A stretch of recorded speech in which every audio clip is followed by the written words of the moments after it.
Hello students, study medium channel में आपका स्वागत है। जो लोग BSc nursing and paramedical entrance exam का तैयारी कर रहे हैं उनके लिए वीडियो बहुत ही इंपॉर्टेंट है। इसमें पिछले 10 सालों के सारे क्वेश्चंस को कलेक्ट किया गया जो आपके एग्जाम में बहुत ही इंपॉर्टेंट है। तो इतना अगर कर ले तो इससे बाहर नहीं पूछेगा। तो वीडियो को शुरू से अंत तक देखिएगा बिना स्किप किए, और पसंद आए तो लाइक जरूर कीजिएगा। चलिए शुरू करते हैं आज का वीडियो। तो पहला क्वेश्चन है, पौधे नाइट्रोजन प्राप्त करते हैं तो ये किस रूप में पौधे नाइट्रोजन प्राप्त करते हैं? तो आंसर इज उपापचयन के रूप में। ठीक है। नेक्स्ट क्वेश्चन है, गोल्जी काय का प्रमुख काम क्या है? ये वेरी इंपॉर्टेंट है। गोल्जी काय का प्रमुख काम क्या है? तो इसका काम है स्रावी के रूप में। ठीक है, स्रावी के रूप में। इसको मैं समझा देता हूँ। मान लो हमारे शरीर में कोशिकाएं हर जगह है, आपको पता होगा। तो कोशिकाओं में सेम टाइम एनर्जी प्रोड्यूस होती है। ये मान लीजिए कोई पैर की कोशिका है, इसके माइटोकॉन्ड्रिया में एनर्जी प्रोड्यूस हुआ। ठीक है। और सेम टाइम में कोई कोशिका हमारे आँखों पर है, या फिर कोई कोशिका हमारे चिक पे है, या फिर कोई कोशिका हमारे ब्रेन पे, वहाँ भी सेम टाइम एनर्जी बनी। ठीक है। लेकिन जब हम कोई एक काम करते हैं पार्टिकुलर, तो कोई हमारा खास जो ऑर्गन होता है वही बिजी होता है, बाकी सारे ऑर्गन पे एनर्जी लॉस नहीं होती है। मान लीजिए हम लोग दौड़ रहे हैं, ठीक है, चल रहे हैं, तो हमारी पैर की जो सेल है ना, पैर की सेलों में एनर्जी की खपत ज़्यादा होगी, तो यहाँ पे जो एनर्जी बनी वो तो यूज हो गए हैं, ठीक है, दौड़ने में।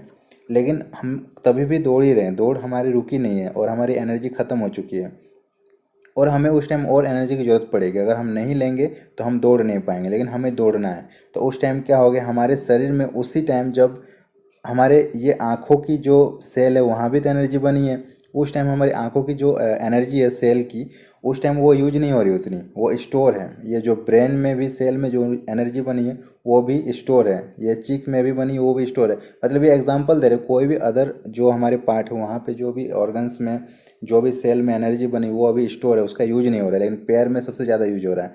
तो उस एनर्जी को अगर वहाँ से ला कर हम लोग पैर में दे दें, जो स्टोरेज एनर्जी है उसको अगर हम लोग पैर में दे दें, तो पैर क्या करेगा, ज़्यादा देर तक दौड़ पाएगा, क्योंकि उसको ज़्यादा ज़रूरत है अभी एनर्जी की। तो इसको उठा के ला के इसको देगा कौन? इसके लिए कोई ज़रूरत होनी चाहिए ना जो ये काम करेगा। तो ये काम करने के लिए हम लोग गोल्जी काय को रखे हैं। ठीक है, ये गोल्जी काय जो है ये काम करती है, एक सेल से वो सामान को दूसरे सेल तक पहुंचाना जिसकी ज़रूरत जहाँ पे ज़्यादा होती है। तो कोई भी ज़रूरत जब जहाँ पे ज़्यादा होती है, वहाँ जहाँ पे यूज नहीं हो रही वहाँ से उठा के उसको वहाँ पे ले जाना काम करता है गोल्जी काय। इसीलिए इसको बोलते हैं स्रावी के रूप में। ठीक है, ये एक श्रावण छोड़ती है, और उसमें जो एक्स्ट्रा जो चीज़ होती है वो जहाँ पे कमी होती है वहाँ पे जाके वो पूरा कर देती है। तो गोल्जी काय का यही काम है। समझ में आ गया? चलिए नेक्स्ट क्वेश्चन से, लाल रुधिर कणिकाएं होती है। तो लाल रुधिर कणिकाएं आरबीसी का जो शेप होता है ना, ये बहुत बार पूछा गया है, ये गोलाकार होती है, ठीक है, वृत्ताकार, इंसानों की। ओके।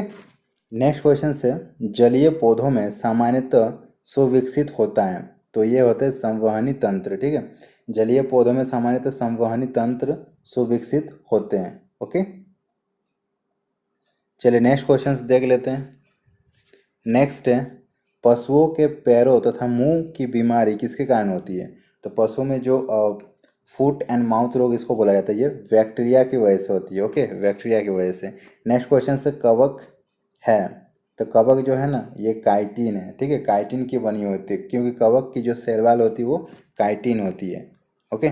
और एल्गी जो अगर पूछा जाए मतलब सेवाल, तो वो सेलुलोज की बनी होती है। नेक्स्ट क्वेश्चन से, मानव मलेरिया परजीवी के जीवन चक्र को एनाफिलिस में सर्वप्रथम खोजा था। तो मतलब जो मानव में मलेरिया परजीवी होते हैं, उस मलेरिया परजीवी एनाफिलिस मच्छर जो होते हैं उसको सबसे पहले किसने खोजा था? तो रोलांड रॉस नामक वैज्ञानिक ने। ओके। नेक्स्ट क्वेश्चन से, अधिक मात्रा में एथिल अल्कोहल का सेवन करने से बुरा प्रभाव पड़ता है। तो अधिक मात्रा में अगर एथिल अल्कोहल का सेवन करें तो वो लीवर पे अफेक्ट करती है। ठीक है, और यही चीज़ शराब में पाई जाती है। नेक्स्ट क्वेश्चन से, हार्मोन्स शरीर में एक स्थान से दूसरे स्थान पर जाते हैं। ठीक है, तो जो हार्मोन्स होते हैं शरीर के एक स्थान से दूसरे स्थान पर जाते हैं, वो किसके द्वारा? तो ये एक्चुअली होगा ब्लड के द्वारा। ठीक है, ब्लड के द्वारा ये एक दूसरे स्थान से दूसरे स्थान तक जाती है। चलो नेक्स्ट क्वेश्चन से, निषेचित अंडाणु के इम्प्लांटेशन के लिए गर्भाशय तैयार करता है कौन सा हार्मोन्स? तो ये होगा प्रोजेस्टेरोन। ठीक है, वेरी इंपॉर्टेंट है। नेक्स्ट क्वेश्चन से, पिट्यूटरी ग्रंथि के हार्मोन्स है। पिट्यूटरी ग्रंथि के हार्मोन्स हैं। ऑप्शन नेक्स्ट क्वेश्चन से पिट्यूटरी ग्रंथि के हार्मोन्स हैं, तो वो है प्रोटीन, स्टेरॉयड एंड कार्बोहाइड्रेट से निर्मित मिश्रित पदार्थ। मतलब वहाँ का जो हार्मोन्स है वो एक मिक्स हार्मोन्स होती है, वो प्रोटीन की बनी होती है, स्टेरॉयड की बनी होती है और कार्बोहाइड्रेट से मिलकर बनी होती है। ठीक है, वेरी इंपॉर्टेंट। और ये हमारे शरीर के विकास के लिए बहुत ही इंपॉर्टेंट है, वृद्धिजनक हार्मोन भी इसको बोला जाता है।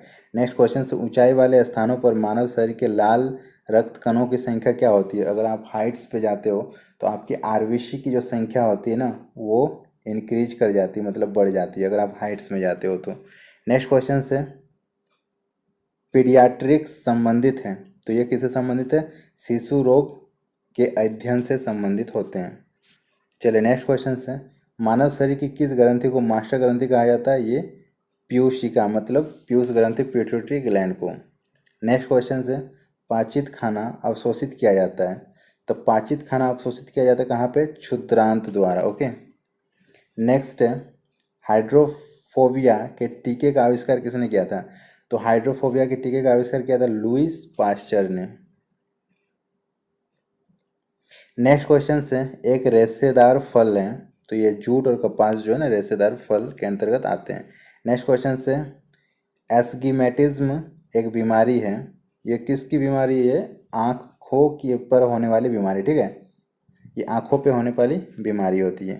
चलिए नेक्स्ट क्वेश्चन से, मनुष्य के शरीर का ब्लड होता है, मतलब हाँ हमारे शरीर में ब्लड की मात्रा पूछा गया, तो ये नॉर्मली 5 to 6 लीटर होते हैं। ठीक है, 5 to 6 लीटर नॉर्मली होते हैं, किसी किसी में 7 लीटर होते हैं, किसी किसी में 4.5 लीटर भी हो जाते हैं, मतलब वो डिपेंड करते हैं उनके शरीर की स्ट्रक्चर पे, लेकिन ये नॉर्मली 5 से 6 लीटर होती है। नेक्स्ट क्वेश्चन से, प्रोटीन के निम्नीकरण के फलस्वरूप बने उत्पाद को क्या कहा जाता है? तो इसको कहा जाता है टोमेन। ठीक है, प्रोटीन के निम्नीकरण से जो उत्पाद बनते हैं उसको बोला जाता है टोमेन। नेक्स्ट क्वेश्चन से, एलर्जी प्रक्रिया के कारण होता है, एलर्जी से क्या होता है? तो एलर्जी से दमा रोग होता है। ठीक है, दमा रोग का कारण होता है एलर्जी। चलिए वेरी इंपॉर्टेंट क्वेश्चन था। नेक्स्ट है, एंटीटॉक्सिन का इंजेक्शन किसकी रोकथाम के लिए दिया जाता है? एंटीटॉक्सिन का इंजेक्शन किसकी रोकथाम के लिए दिया जाता है? तो ये टिटनेस के रोकथाम के लिए दिया जाता है, ये वेरी डेंजरस बीमारी होती है। नेक्स्ट क्वेश्चन से, पशुओं में मिल्क फीवर बीमारी किसकी कमी के कारण होती है? मिल्क फीवर बीमारी ये कैल्शियम की कमी से होती है। ठीक है, नेक्स्ट है, अंग जहाँ पर पाचन एवं श्वसन मार्ग एक दूसरे को अतिक्रमण करते हैं वो कहलाते ग्रसनी। ठीक है, ग्रसनी में क्या होता है? श्वसन मार्ग और पाचन मार्ग दोनों ही कनेक्टेड होती है एक जगह पे।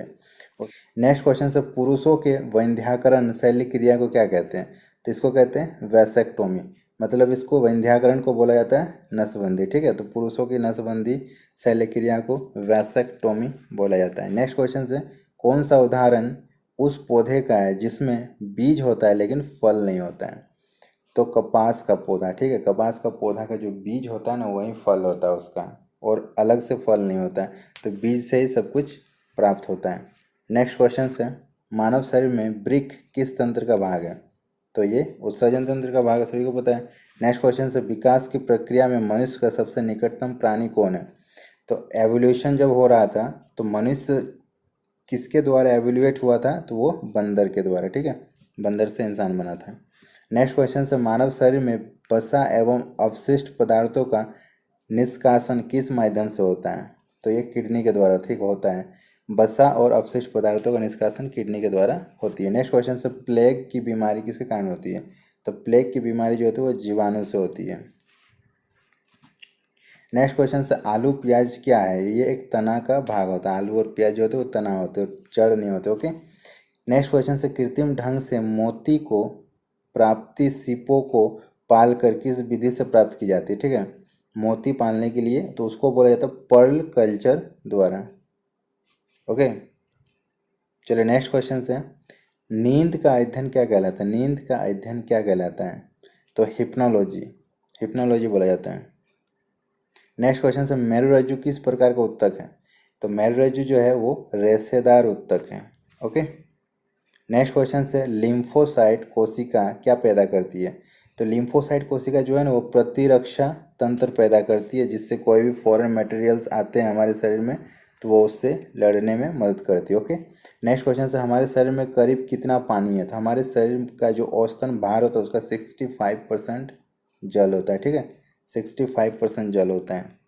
नेक्स्ट क्वेश्चन है, नाइट्रोजन स्थिरीकरण की प्रक्रिया किन फसलों में होती है? मतलब नाइट्रोजन फिक्सेशन की जो प्रोसेस होती है वो अधिकतर दाल में होती है। ठीक है, दाल के फसल में ज़्यादा होती है, इसलिए बोला जाता है दाल के फसल को एक बार साल में जरूर लगाना चाहिए ताकि मिट्टी में जो नाइट्रोजन फिक्सेशन बरकरार रहे। ओके, नेक्स्ट क्वेश्चन है, पीयूष ग्रंथि को क्या कहा जाता है? इसको मास्टर ग्लैंड कहा जाता है क्योंकि सारे ग्लैंड को कंट्रोल करती है तो छोटी सी लेकिन सबका मास्टर है। नेक्स्ट क्वेश्चन है, एम्पीसिलिन किस प्रकार का प्रतिजैविक है? ठीक है, एम्पीसिलिन किस प्रकार का एक प्रतिजैविक है? तो ये विस्तृत स्पेक्ट्रम प्रतिजैविक है। ठीक है, ये विस्तृत स्पेक्ट्रम प्रतिजैविक है। नेक्स्ट क्वेश्चन है, मानव शरीर रचना के संदर्भ में एंटीबॉडीज़ है। तो हमारे शरीर की जो एंटीबॉडीज़ है अगर उसका स्ट्रक्चर देखा जाए तो वो एक्चुअली एक प्रोटीन से ही बनी होती है। ठीक है, तो जो भी एंटीबॉडी होती है वो प्रोटीन्स की बनी होती है। ओके, चलिए नेक्स्ट क्वेश्चन से, तारपीन का तेल किस पेड़ से प्राप्त होता है? तो ये चीड़ के पेड़ से प्राप्त होता है। ओके, और इसका यूज बहुत ही ज़्यादा होता है। ओके, वीडियो यहीं तक है, अगर पसंद आया तो लाइक कर दीजिएगा, अपने फ्रेंड के साथ शेयर कर दीजिएगा, और सारे पार्ट देखना हो तो डिस्क्रिप्शन बॉक्स में जाइए, आपको प्लेलिस्ट का लिंक मिल जाएगा, और चैनल को सब्सक्राइब जरूर कर दीजिएगा। चलिए मिलते हैं नेक्स्ट वीडियो में, तब तक के लिए bye bye, thanks for watching.